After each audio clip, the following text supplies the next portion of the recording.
یہ بیچارہ اتنا زور لگائے کہ وہ آپ کو تھوڑا سا متوجہ کر دے. تو خیر پہلا مسئلہ یہ ہے کہ اس بیوی کے دیے ہوئے 4 تحفے آپ کو ملے ہیں، جو شہزادی نے 4 تحفے دیے ہیں. یہ اس محفل کا ایک عظیم سوال ہے جس کو ہر جوان کو حفظ کرنا ہے، بلکہ اگر کوئی بتا دے تو میں اسے انعام دوں یہیں سے کہ جناب فاطمہ نے اپنی زندگی میں آپ سب کو 4 تحفے ایسے عنایت فرمائے ہیں کہ جس کی مثال ورلڈ میں نہیں ہے، جس کی مثال دنیا میں نہیں ہے. مجھے پتا ہے کہ جواب نہیں آئے گا، تو میں تاکہ یہ محفل علمی محفل ہو جائے تو اس لیے میں آپ کو گناتا ہوں. دعائے نور، دعائے نور کا تحفہ. آپ بڑے بڑے ڈاکٹروں کے پاس جاتے ہیں، فیس دے کے آتے ہیں، کسی کو 1200 کسی کو 1500. ہر سال ایک وبا پھیلتی ہے بخار کی. ایسے ماحول میں شہزادی نے آپ کو قیامت تک کے لیے ایک نسخہ بتایا. جناب سلمان فارسی کو بلایا اور سلمان فارسی کو دعائے نور بتائی اور دعائے نور سے کہا کہ جتنے بھی لوگوں کو بخار ہو جائے اس پہ دعائے نور پڑھ دی جائے یا دعائے نور اس کے گلے میں لٹکا دی جائے تو بخار نہیں ہوگا. سلمان فارسی کہتے ہیں مجھے اپنی شہزادی پہ اتنا اعتبار تھا کہ مدینے میں جو لوگ حکیموں کے پاس ٹہل رہے تھے ان سے ان کا بخار ختم نہیں ہو رہا تھا، لیکن جب میں گیا شہزادی سے دعا سیکھنے کے بعد تو 500 آدمیوں پر میں نے دعائے نور پڑھا اور 500 کے 500 شفا پا گئے. سلمان فارسی کہتے ہیں یہ ہمارے گھروں میں ہماری ماں بہنوں کے ہاتھ میں کتاب تحفۃ العوام میں بھی ہے، وظائف الابرار میں بھی ہے، مفاتیح الجنان میں بھی ہے. دعائے نور اگر اس محفل کے کرنے والے اگر جہاں اتنا خرچہ کیا ہے وہ ایک خرچہ اور کر لیں میرے خیال میں، اور دعائے نور چھوٹی سی کو آپ باعتبار تبرک اگلے سال انشاءاللہ اس محفل کا تحفہ عوام کو دیں اور دعائے نور گھر گھر پہنچا دیں. یعنی جو کام ڈاکٹر نہیں کر پاتے وہ شہزادی کی زبان سے نکلی ہوئی دعائے نور کر دیتی ہے. اور کیوں نہ کمزوریاں دور ہوں شہزادی کی دعا سے. بہت بڑا جملہ ہے اگر آپ سمجھ سکے تو. کیوں نہ کمزوریاں دور ہوں، کیوں نہ بیماری دور ہو، اگر رسالت عظمیٰ کو بھی ذوق محسوس ہوتا ہے تو کسی ڈاکٹر کے پاس نہیں جاتے، فاطمہ کی چادر کے لے کے آتے. یہ پہلا تحفہ ہے، یہ پہلا تحفہ ہے. زور سے بولیے گا جوانوں. انشاءاللہ میرے بعد بہت بڑے بڑے شاعر ہیں، مجھے خالی بہت کم وقت میں پڑھنا ہے، خالی تحفے بتانے. پہلا تحفہ ہے دعائے نور. تو یہ دعائے نور کس نے بتائی آپ کو؟ اب آپ ایمانداری سے بتائیے اس دعائے نور کو کتنے لوگ پڑھتے ہیں؟ نہیں پڑھ پاتے. بخار کے وقت میں خصوصاً جب بخار کی وبا پھیل رہی ہو تو اس کے لیے آج ولادت کے دن آپ کو یہ تحفہ ہے، یعنی دعائے نور. دوسرا تحفہ وہ ہے جس کو آپ جانتے ہیں، پہچانتے ہیں اور اس پر عمل بھی کرتے ہیں، لیکن اور اس کی عظمت کے بھی قائل ہیں. سب جانتے ہیں حدیث قصہ. حدیث قصہ کس کا دیا ہوا تحفہ ہے؟ دو سے بولتے ہیں جناب فاطمہ کا. اس کو آپ کوئی دکان بنائی آپ نے، حدیث قصہ. مکان کی شروعات کرنی ہے، حدیث قصہ. اسی طرح کوئی فنکشن ہے، حدیث قصہ. اسی طرح بیٹا کامیاب ہو گیا، حدیث قصہ گھر میں کرا لیجیے. یہ سب جگہ آپ حدیث قصہ کرتے ہیں. اس کا مطلب عظمت کے قائل ہیں کہ حدیث قصہ کوئی شے ہے. جس حدیث قصہ کا احترام آپ کی نظر میں اتنا تھا کہ جسے برکتوں کا باعث آپ سمجھتے تھے، اس کی توہین آپ کرتے ہیں شادی کے وقت. بتائیے کرتے یا نہیں کرتے؟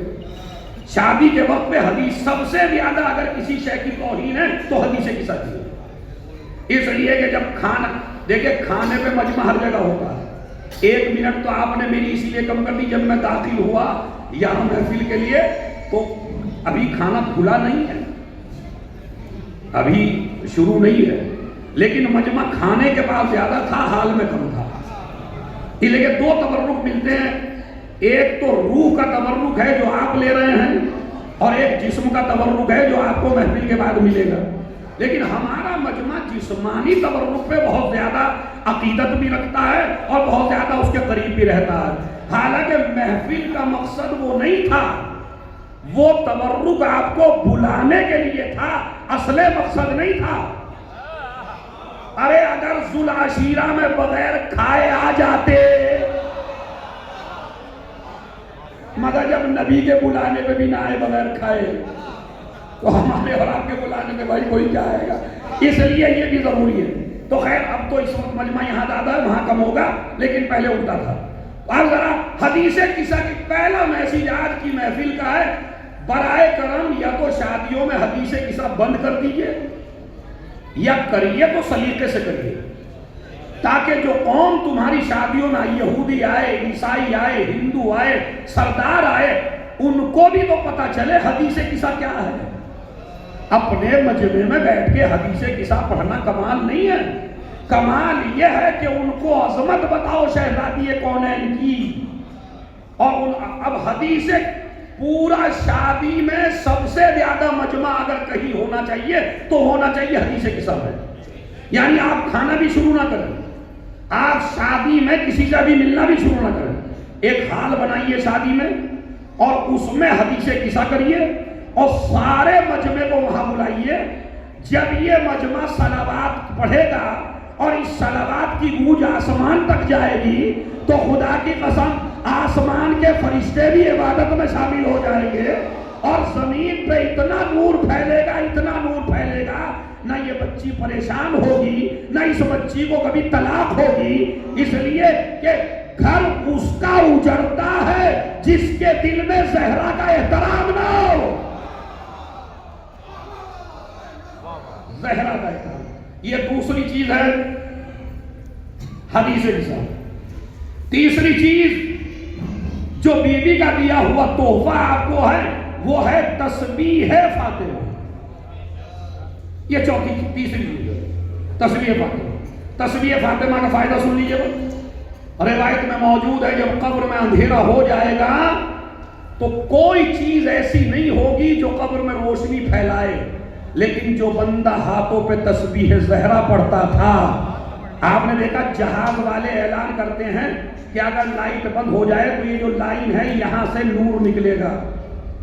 آپ لائٹ میں سفر کرتے ہیں ماشاءاللہ، تو کہتے ہیں نا یہ لائن جو ہے یہ کلیئر رہے گی اور روشنی اس سے نکلتی رہے گی. اسی طرح مومن کے ہاتھوں سے نور نکلنا شروع ہو جاتا ہے تسبیح زہرا کی بدولت. بلکہ امام نے فرمایا کہ 70 رکعتیں، 70,000 رکعتیں یا 70 رکعت وہ نماز جس کے بعد تسبیح نہ پڑھی جائے، اور 2 رکعت وہ نماز جس کے بعد تسبیح فاطمہ پڑھی جائے. امام کہتے ہیں ہمارے نزدیک 70,000 رکعت کی وہ اہمیت نہیں ہے جو 2 رکعت نماز کی اہمیت ہے جس کے بعد تسبیح فاطمہ پڑھی جا رہی ہے. اور یہ بھی ایک نقصہ میں بتا دوں، ہمارے جوان لوگ پریشان رہتے ہیں.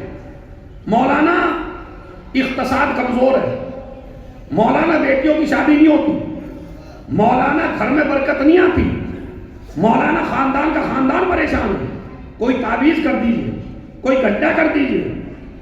آج اب جس نے کبھی دعا نہیں پڑھی وہ بھی کہہ دیتا دعا بتا دیجئے، کوئی تو دعا بتا دیجئے. میں کہہ رہا ہوں آپ کو نہ کسی تعویذ کی ضرورت ہے نہ کسی گنڈے کی ضرورت ہے. رسول کے پاس ایک شخص آیا، آ کے کہنے لگا میں جب بھی تجارت کرتا ہوں مجھے گھاٹا ہوتا ہے، جب بھی مجھے پریشانیاں آتی ہیں، میرے رزق میں برکت نہیں ہے.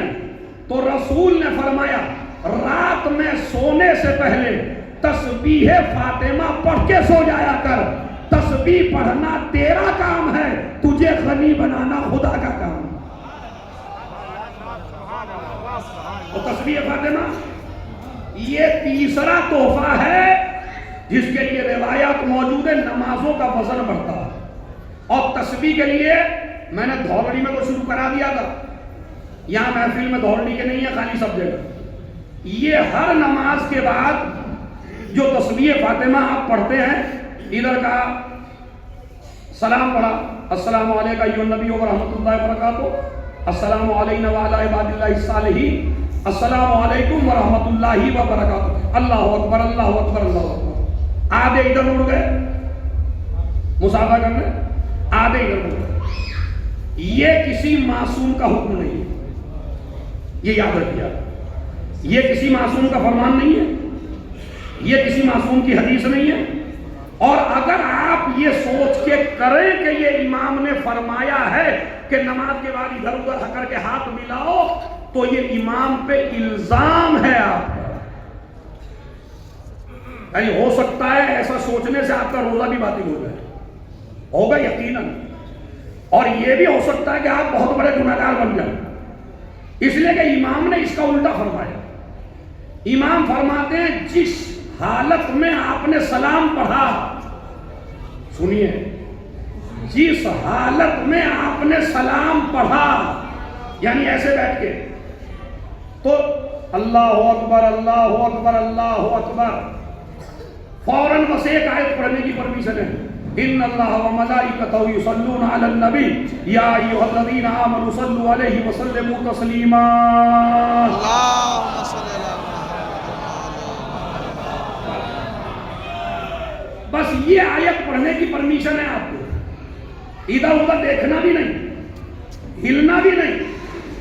اگر مجبوری ہے، موٹاپے کی وجہ سے بیٹھا نہیں جاتا، یا کوئی بیماری ہے کمر میں، تو ہل جل سکتے ہیں، ایسے بیٹھ سکتے ہیں، کروٹ سے بیٹھ سکتے ہیں۔ لیکن جو جوان لڑکے ہیں، جن کی ماشاءاللہ ایج ہے، جو ماشاءاللہ طاقتور ہیں، تو جس شان سے آپ نے تشہد پڑھا، جس طرح بیٹھ کے سلام پڑھا، اسی طرح ان اللہ صلوات کے بعد تسبیح فاطمہ پڑھیے۔ تسبیح فاطمہ پڑھنے کے بعد اب ملائیے ہاتھ ایک دوسرے سے، اس لیے کہ تسبیح کے بغیر نماز مکمل نہیں ہے۔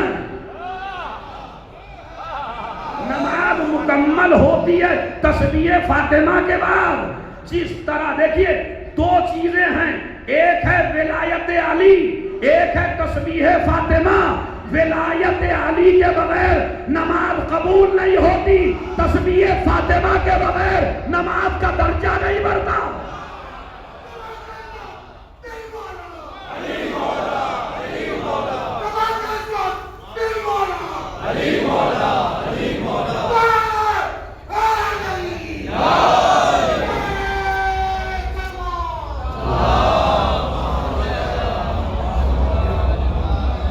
ولایت علی کے بغیر نماز قبول نہیں ہوتی، تسبیح فاطمہ کے بغیر اس کا ثواب آگے۔ بلکہ علماء نے لکھا، ایک کپڑا وہ ہے جو 1000 روپے کلومیٹر، 1000 میٹر، 1000 روپے کا 1 میٹر، مگر اس پہ سونا چاندی منقوش نہیں ہے۔ اسی 1000 میٹر کپڑے کے اوپر سونے چاندی سے نقش کر دیجئے، تو بتائیے کس کی قیمت زیادہ ہے؟ اس سادے کپڑے کی جو نقش ہے۔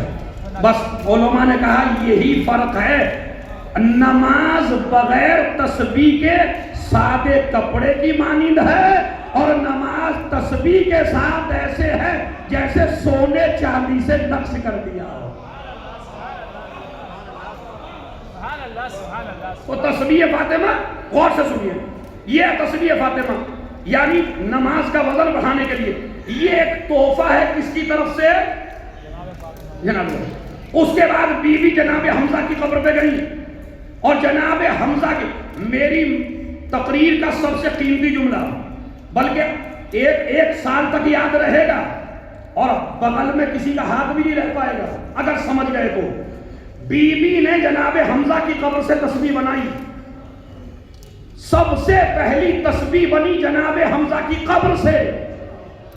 اے شہزادی، آپ نے اسے قبر سے کیوں جوڑ دیا، شہادت سے کیوں جوڑ دیا؟ کہا تاکہ دنیا کو بتا دوں، اگر قوم سے بزدلی دور کرنا چاہتے ہو تو میری تسبیح کو اپنا لینا۔ نہیں، آدھا مجمع سمجھا، آدھا نہیں سمجھا۔ اگر بزدلی کو دور کرنا چاہتے ہو تو میری تسبیح کو اپنا لینا، بزدلی دور ہو جائے گی۔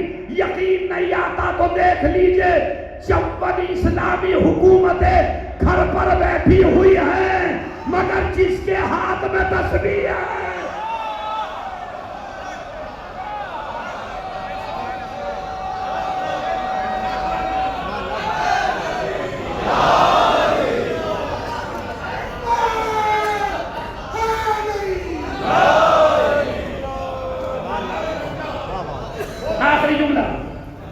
آخری جملہ محفوظ. پہلا مسئلہ، بے جوانوں مجھے بتائیے کتنے تحفے ہیں شہزادی نے دیے آپ کو؟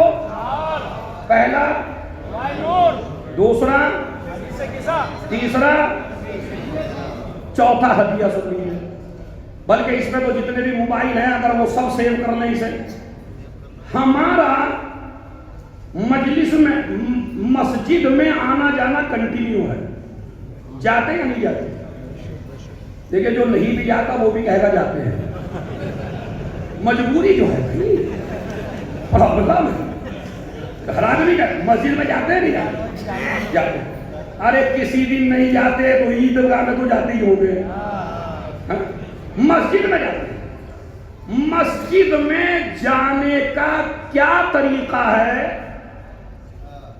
کیسے جانا چاہیے اور نکلنا چاہیے تو کیسے نکلنا چاہیے؟ یہ طریقہ بھی آپ کو کسی اور نے نہیں بتایا. میں لفظ بدلوں تاکہ شورائے کرام سے بھی داد لے لوں. دیکھو اگر اچھی داد لینی ہے تو مجھے دینی پڑے گی. آپ ذرا سن لیجیے، کیونکہ خیر دیکھیں مجلس بغیر داد کے چل سکتی ہے لیکن شاعر بیچارہ بغیر داد کے نہیں پڑھ سکتا، کیونکہ محفل کے تقاضے الگ ہیں، مجلس کے تقاضے یہ الگ ہیں. دونوں کا مقصد ایک ہے، ادب سکھانا، اخلاق سکھانا، علم دینا. لیکن اگر محفل ہی میں بد اخلاقی ہو، محفل ہی میں بڑے کا بڑا اور چھوٹے کا چھوٹا یعنی احترام کا کوئی خیال ہی نہ رکھا جائے تو یہ ایک الگ موضوع ہے. میرا تبلیغ تو آپ سنتے ہی رہتے ہیں، ہماری اور آپ کی تو چلتی رہتی ہے ایسے ہی. مسئلہ آپ سن لیجیے، مسجد میں جائیے تو کیسے؟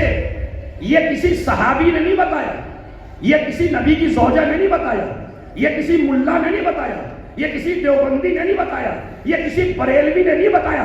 ارے بتا بھی وہی سکتا ہے جس نے مسجد بچائی ہو، جس نے کعبہ بچایا ہو، جس نے نماز بچائی ہو، جس نے روزہ بچایا ہو.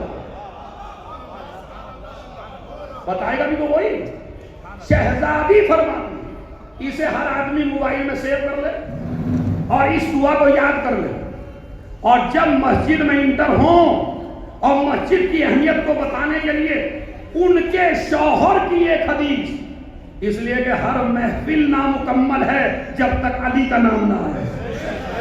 اور آج تو زہرا کی محفل ہے تو اگر علی کی حدیث نہ پڑھو، میرا مولا فرماتا ہے اگر اللہ مجھ علی کو یہ اختیار، پہلے تو میں تم سے پوچھ لوں، ایک طرف ہے جنت کا دروازہ، ایک طرف ہے مسجد کا دروازہ، اور میں کہوں امامیہ حال سے جیسے ہی نکلیے دونوں دروازے کھلے میں ہیں، یہ مسجد کا بھی ادھر جنت کا بھی.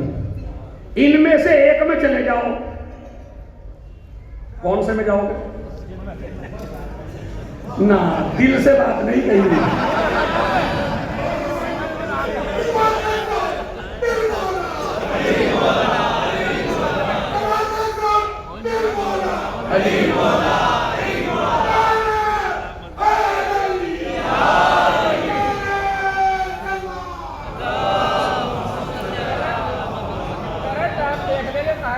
خدا کی قسم ایک جملہ اور سن لیجیے، بہت بڑی بات کہہ رہا ہوں، اس میں شورائے کرام سے توجہ چاہتا ہوں. دنیا کا کوئی مذہب ایسا نہیں ہے کہ جس میں ہنسنا عبادت ہو.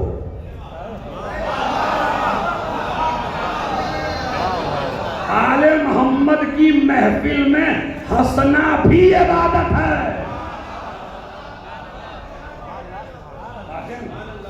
یہ آپ کے چہرے کی مسکان یہ آپ کو جنت میں لے جائے گی. اس لیے کہ دو آدمی شہزادی کی محفل میں نہیں مسکرا پاتے. اب وہ سن لیجیے کون؟ ایک تو جو کسی کا حق مار کے بیٹھا ہو،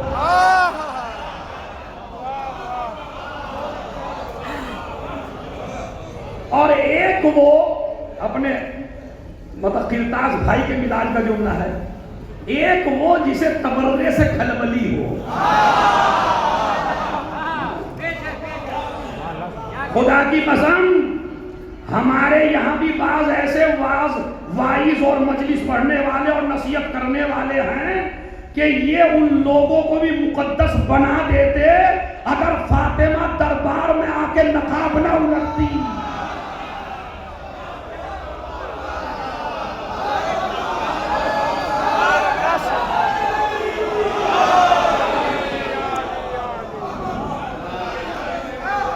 سارا تقدس ختم کر دیا ہے شہزادی کونین نے. تو خیر ان کے شوہر کی حدیث مولا علی، ہم اور آپ کا سب کا جواب ہے، دیکھیں میرا بھی یہی جواب ہے کہ اگر مجھ عزادار کو کہا جائے مولانا یہ مسجد ہے اور یہ جنت ہے، میں کہوں گا میں تو جنت میں جاؤں. آپ کا بھی یہی ہے، ذرا ہوشیار بن کے جواب نہ دیجیے. ایمانداری سے، ارے ہم تو مسجد میں بھی اسی لیے جاتے ہیں کہ جنت میں جائیں گے، مجلس میں اس لیے آئے کہ جنت میں جائیں. تو ہر آدمی جنت میں جانا چاہتا ہے، مگر یہ فلسفہ بس میرے مولا کا تھا. اگر اللہ مجھ علی سے یہ کہے علی یہ جنت کا دروازہ ہے، یہ مسجد کا دروازہ ہے، علی ان میں سے کسی ایک میں چلا جا، تو میں اپنی ذات کی قسم کھا کے کہتا ہوں میں علی جنت کا دروازہ چھوڑ دوں گا، مسجد کے اندر چلا جاؤں گا. کسی نے پوچھا مولا کیوں؟ تو میرے مولا نے جواب دیا اس کی وجہ یہ ہے جنت مسجد میں جانے کو میرا رب کہتا ہے، جنت میں جانے کو میرا نفس کہتا ہے. میں نفس کی بات نہیں مانوں گا، اپنے رب کی بات.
اپنی تقریر کا جو ایک قصیدہ پہلے شہزادی کے یہاں کہا تھا اس کا ایک شعر سناؤں گا بھائی.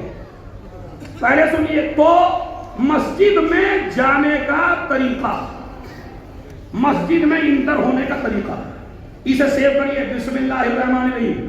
شہزادی فرماتی ہیں اے میرے جوانوں، اے میرے شیعوں، اے میرے لال کے چاہنے والوں، جب بھی تم مسجد میں جانا تو مسجد کے مین گیٹ پر جب قدم رکھنا آگے تو فرماتی ہیں پہلے تو اللہم اغفر لی. پڑھیے گا اللہم اغفر لی، یعنی کیا مطلب؟ پروردگار مجھے بخش دے، تاکہ اگر تم مسجد میں آنے سے پہلے ناپاک تھا تو اپنے گناہوں کی معافی مانگ لے تاکہ پاک ہو جائے. اللہم اغفر لی وَافْتَحْ لِي أَبْوَابَ رَحْمَتِكَ. بس یہ جملہ ہے، اللہم اغفر لی وَافْتَحْ لِي أَبْوَابَ رَحْمَتِكَ. اسے نشر کر دو پوری دنیا میں. آج جشن عصمت کا تحفہ، بیوی کی بتائی ہوئی دعا، جب بھی مسجد کے اندر جانا اللہم اغفر لی، پالنے والے مجھے بخش دے، وَافْتَحْ لِي أَبْوَابَ رَحْمَتِكَ، پالنے والے اپنی رحمت کے دروازے میرے لیے کھول دے. کیا کمال کی دعا ہے. وَافْتَحْ لِي أَبْوَابَ رَحْمَتِكَ. ارے بھائی مسجد میں جانا تو زہرا کی بتائی ہوئی دعا پڑھ کے جانا تو مسجد صلوات پڑھے گی. اگر بغض زہرا لے کے مسجد میں گئے تو کعبہ بھی لعنت کرے گا, مسجد بھی لعنت کرے گا.